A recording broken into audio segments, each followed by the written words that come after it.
Dear viewers, welcome back. You are watching Vision for Success. Here with us, Imam Shamsi Ali, Director, Jamaica Muslim Center. Yes, brother. We are discussing about. Yes, and the second characteristics of successful believer is وَالَّذِينَ هُمْ عَنِ اللَّغْوِ مُعْرِضُونَ, those who are turning away from useless talk.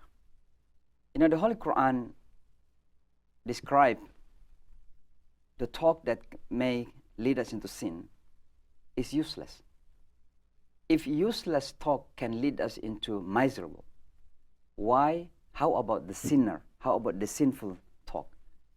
You know, when I come with some friends and I just talk without thinking about the meaning, without thinking about the purpose, what does it mean? You know, sometimes it can be useless. That talk itself is a key for us to be sinful. And that's why it's very important for the believers to control his or her tongue. Rasulullah sallallahu alaihi wasallam, he says, I guarantee paradise for those who can control his tongue, for their tongue. Because this tongue has no bonds. And this tongue can create peace and war.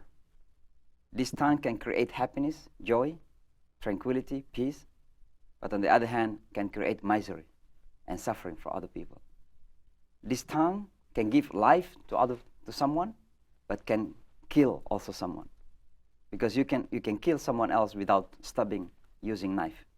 Just stab it using your tongue. So this tongue is a very dangerous tool that Allah subhanahu wa ta'ala has given us. And that's why there is an ayah in the Holy Quran saying, وَلِسَانًا وَشَفَتَيْن. These are tools of speech. Our lisan and our lips. These are the tools of speech. That our words can kill and can give life at the same time. And that's why the successful believer must control their tongue.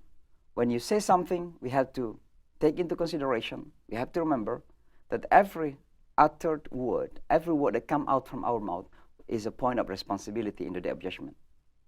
مَا لَدَيْهِ إِلَّا رَقِيبٌ عَتِيدٌ مَا يَلْفِظُ مِنْ قَوْلٍ إِلَّا لَدَيْهِ رَقِيبٌ عَتِيدٌ. That no word come out from our mouth except there are two angels writing. When you have good words, dhikr, praising others, making others happy, then the angels on the right side is writing down, recording it for you. But the moment you say some fitna, you are lying to other people, the angel on the left side is also recording. So the second characteristics of a successful believer, that the believer who can control his or her tongue.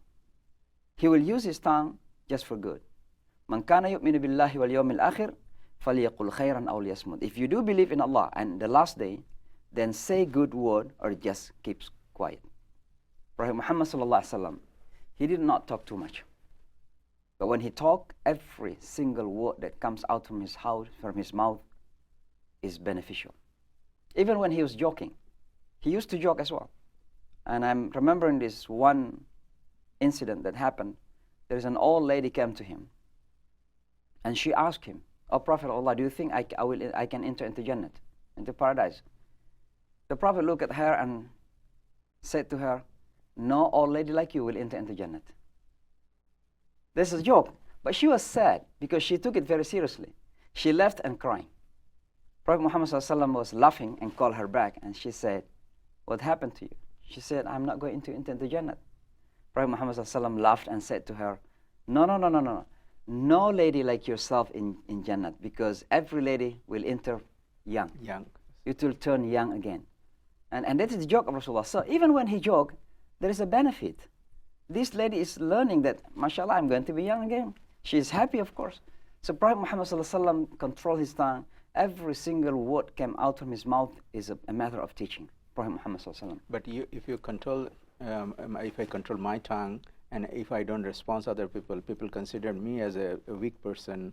And if I don't, we are reacting in every moment. Not necessarily. Sometimes silence is strength. You know, sometimes being quiet is a strength. And there is out there is called protest by silence. Okay, you have the right to be silenced. When the security person comes to you and try to intimidate you, you have the right to be silent. So sometimes silence is strength. And the Holy Quran, for example, commanded Maryam alayhi salatu wasalam when she delivered Isa. You know, she was so worried because the people will accuse her, a person who committed adultery, a lady that committed adultery. And all people consider themselves very religious. So you can imagine this young lady came to her people and showing the girl, the baby. The people will say, you are the person who committed adultery, you must be punished.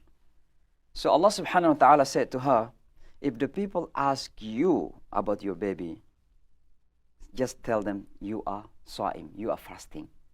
And the meaning of fasting here is don't talk. It means keep silent. It means you are powerful, you are stronger. Because by talking to them, by arguing with them, it's just making you more down. And it is a point of weakness. So sometimes being silent is strong. It's being strong.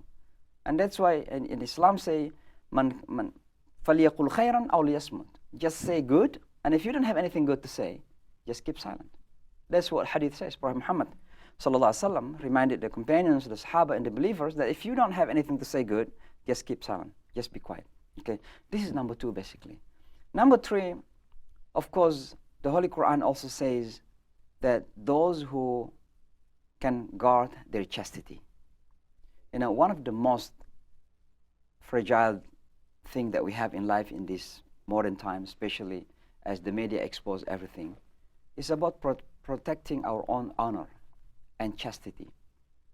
And we are very much tempted by sexual explosion in our society.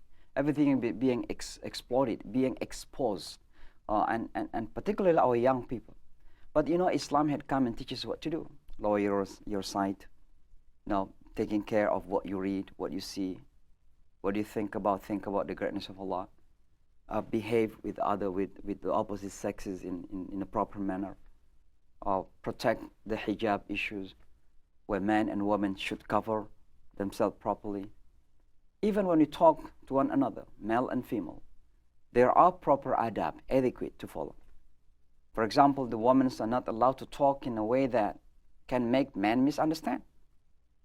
You know, she can talk in a way that she can, but there are certain ways that men can be affected. The Holy Quran reminded the woman, don't talk in that way.